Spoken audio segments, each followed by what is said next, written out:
Hi, Trek 115Hers. Hold on 1 minute. I'm going to close the door to my son's room where he is one of three of us who are holed up very sick with bronchitis at the moment. So I don't want to give anyone anything. And I appreciate you rolling with the punches and watching this video and completing the exercise at the end. So give me 1 moment. I'm going to close that door. That's a little better. So one of the things that I want you all to do, or the thing I want you all to do as far as reading goes, in lieu of attending class tonight, is to read pages 101 through 110 from a book called A Writer's Craft by an author named Kendall Dunkelberg. The chapter that you can see is called Creative Nonfiction. So I've uploaded the chapter, and you just need to read pages 101 through 110.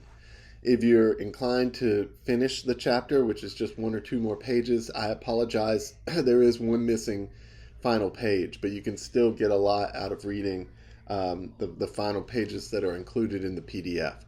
You can access this PDF through Canvas. You could go to the Files tab for our class, or you can just go to the reading calendar that I showed you last week. You can access that on the top of our syllabus. There's a link to it's like week by week reading schedule. And if you go there, look for the reading called Creative Nonfiction. And that's what I want you to read. So as you read this thing, essentially keep in mind that what I'm trying to do, we're going to be writing a memoir. We're going to be writing a food memoir specifically. But look at the way the author describes these different subgenres of creative nonfiction. We've been using this word genre a lot in class, and we're going to keep using it a lot. It's one of the kind of main points of the Trek experience is to really understand the concept of genre and how having a complete understanding of how genre works can help you be a better writer. So this example is doing exactly that. We're reading pages 101 again through 110. So about 9 pages. It's pretty easy reading stuff, not a lot of citations or really difficult kind of concepts or anything like that. But what it's doing is it's taking creative nonfiction, which is a genre, and showing you how a genre can break down into multiple subgenres. Or what you want to do specifically is look at the memoir portion. Okay, give me 1 second and I'll be right back to illustrate what you can glean from the memoir portion of this chapter that we're going to be reading and writing something from. I like a lot of things that the author has to say here, and they're easy to consume about the subgenre of memoir, which is a subgenre of creative nonfiction. And on page 102, the author says that memoir is a dialogue with the author's past. So when you're writing a memoir, you're in dialogue with an event in the past, whereas a personal essay is a dialogue with the reader. In a personal essay, you're just trying to convince someone. Usually you're making an argument. You're reflecting on something, but you're ultimately communicating with the reader. And in the form of the memoir, you're really communicating almost with yourself. You're reflecting upon of past events and commenting on them. So you're not necessarily trying to convince people. If you're writing about, for example, what your mother cooked every Sunday in your food memoir, you're not trying to convince someone that your mother was the greatest cook who ever lived or that the Sunday meals at your house were the greatest ones ever. You're simply reflecting on it. You're trying to take them there through what we have called in class evocative language. But you're not trying to prove them wrong or prove a point or, to back up your thesis statement with supporting evidence. This is more writing from the heart to share and reflect upon something that happened in your past. And we're going to be doing some writing like that after we finish reading this chapter. Now, the most important part of this chapter that I've assigned for you to read, obviously, is the little subsection on memoir, which is what you are writing. You guys are writing a memoir for this class, and that's your first assignment. And it's coming up pretty soon. It'll be due, so I'm hoping that if you haven't started, I'm suggesting or ordering that if you haven't started, you'll be starting your food memoir at the end of this video tonight. One thing that I really liked about what the writer had to say about memoir here is simply the sentence, "The memoir may begin with a strong memory, setting the scene and evoking the mood of that past, or it may begin in the present and work its way back in memory." So if, for example, you are writing, I know that I think Caleb, I believe, is writing about Eritrean food. I hope I'm pronouncing that correctly. And his experiences eating with his his friends, a family who traditionally prepare and serve Eritrean food.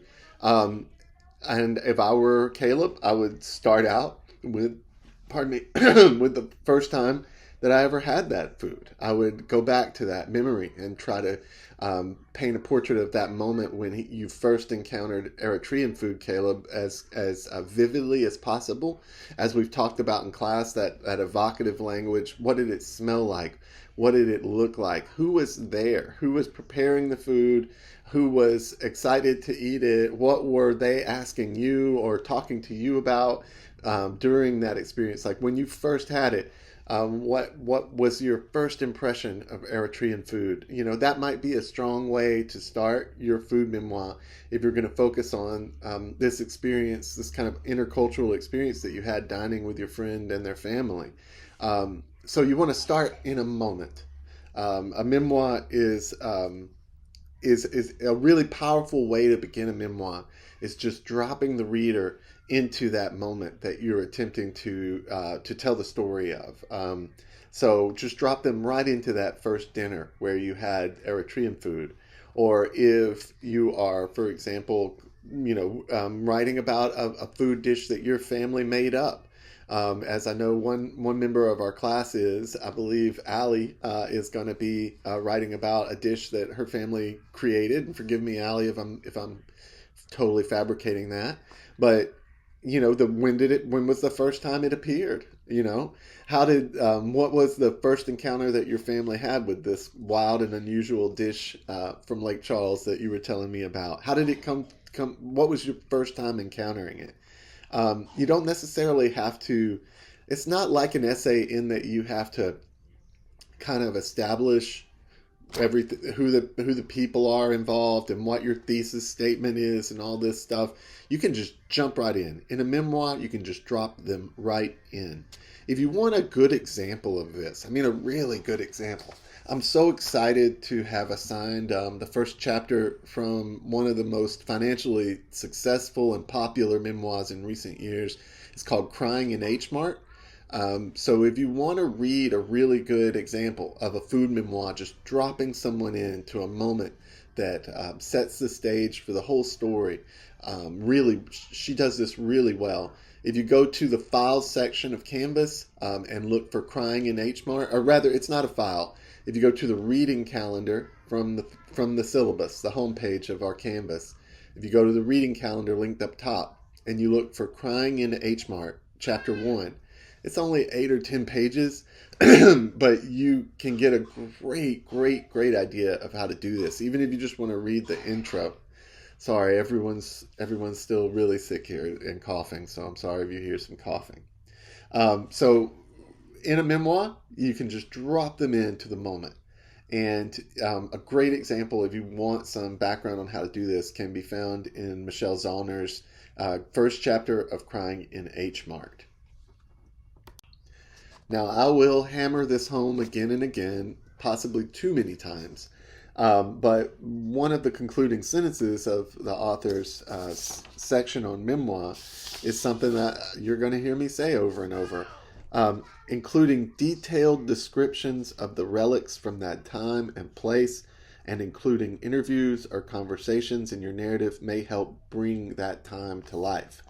So it needs to be as detailed as possible. And not to pick on anyone, but say if Caleb's writing about the Eritrean cuisine and the first time he encountered it, he shouldn't say that it smelled good or that it tasted good. He should attempt to go deeper than that. Attempt to be more evocative, to be more writerly. That's what this class is all about.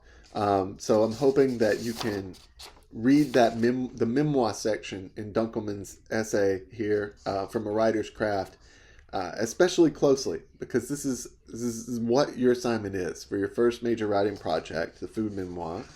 um, is outlined here how you could get started.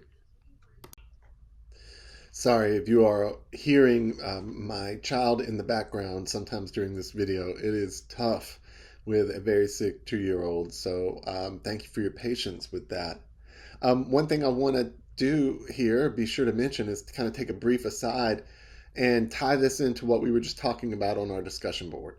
If you're wondering why, for example, I would have chosen something like a food memoir as an assignment for this class, it is informed by, very much informed by the issues we're talking about on the AI conversation discussion board. Thank you all, by the way, for participating in the DBs. That's super important to me. One of the reasons I let class out early on a regular basis is because I ask you, I demand that you participate in the discussion boards offline or online outside of class. So I like to kind of reward that participation with early dismissal whenever I possibly can. But the thing about this assignment to me is that it is sort of AI proof in a way that many aren't. An argumentative essay, like you can see outlined here in Dunkelman's writing, a personal essay can pretty easily be generated by AI. But a memoir is something different. A memoir comes from your memory, from your soul, from your collective lived experience. You know, AI can't tell me what Allie's favorite meal that she ever ate with her family is. Only Allie can do that. So I designed this semester's assignments very much with working around the temptation to use AI for composing and trying to do it in a way that would make it something that the assignment was sort of AI proof to some extent.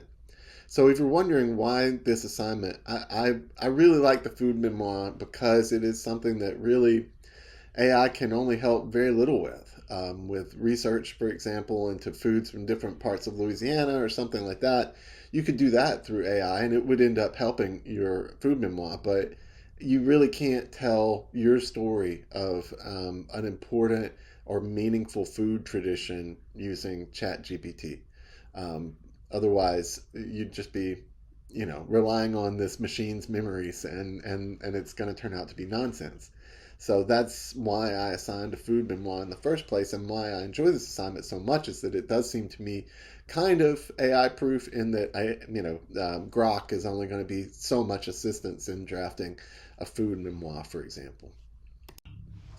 So for this, what we're considering to be an in-class writing assignment, which will be live in Canvas by the time you watch this video, we are going to draft. And I see that as an important distinction. We're going to draft our first paragraph for the food memoir. I'm not saying we're going to write it, we're going to draft it. And when I say drafting, I mean write without fear of it being wrong.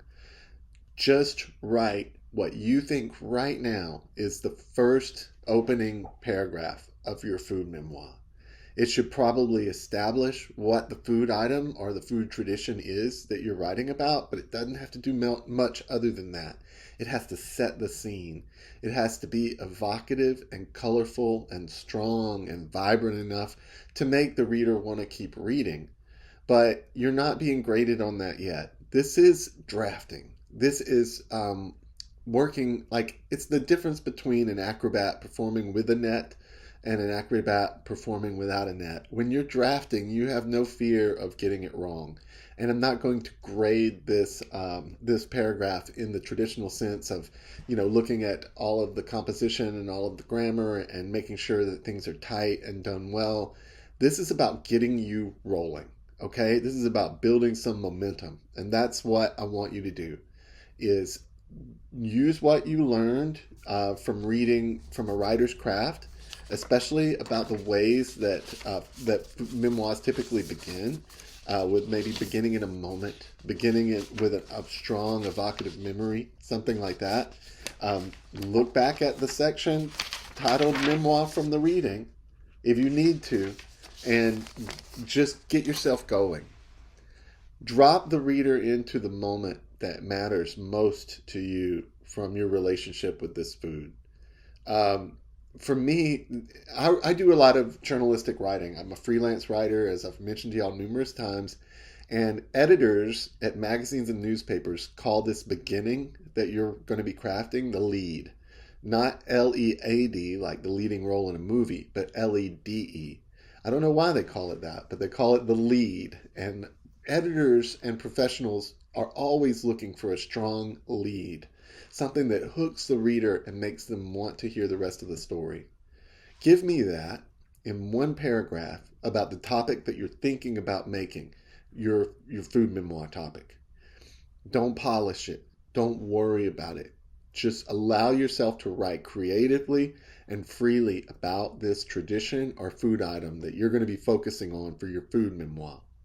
And I'm going to set this up to be turned in by Friday night at midnight, although I really wish that you would just take the class time that you would be in tonight and spend 30 minutes, 45 minutes on this. I mean, like, that may seem like a lot of time for a paragraph, but I really want y'all to think writerly and to be writers for this class. So take some time, spend some time with this first paragraph, get the ball rolling for yourself.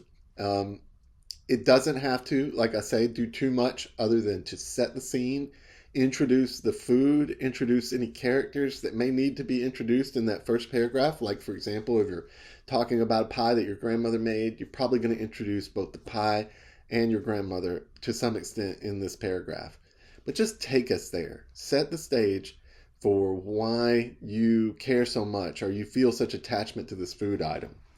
Now, some of y'all may be kind of wondering, like, what are some examples?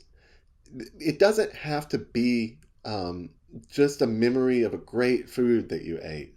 It can be, for example, last semester, one of the best pieces of writing that came out of the class was sort of a poverty reflection. A young man wrote about how he and his dad, when they were living, just the two of them, ate eggs and rice every single morning because it was such an affordable and filling meal that would give you so much energy and calories for the day, and you could do it for cents per serving. You know what I mean? The eggs and rice are both so cheap. And his memoir was really about growing up very poor, but he did an incredible job of writing a food memoir about eggs and rice and about his dad preparing eggs and rice. It began with the smell that would lure him downstairs. He would smell the hot oil and the eggs frying, and he would know that his dad was at the oven range preparing breakfast for him. So it doesn't just have to be, oh, this is the best thing I ever ate, or it doesn't have to be a happy thing or even a positive thing. It can be something that is about something bigger, like growing up poor. But give it your best shot. Write me one paragraph that may or may not end up having anything to do with your final paragraph. I mean, your final paper, rather. So just free write one paragraph. I would say 4 sentences minimum. 4 or 5 sentences would be perfect. That sets the stage for your food memoir. And take time to do this. We have an hour and a half almost allocated for class usually, and we are not using all of it. So take 25, 30 minutes out of your daily life and really sit down and spend some time on this. Because my goal is to treat all of y'all like the writers that I know you can be. And good writing doesn't happen without time and focus. So I hope you will isolate yourself, put on your headphones, listen to some instrumental music, or just do some meditation or reflection before you embark on this.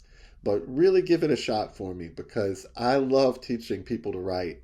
And so if you give it your best effort, I know you'll do well, and I can't wait to see what you write. We probably will discuss some examples in class.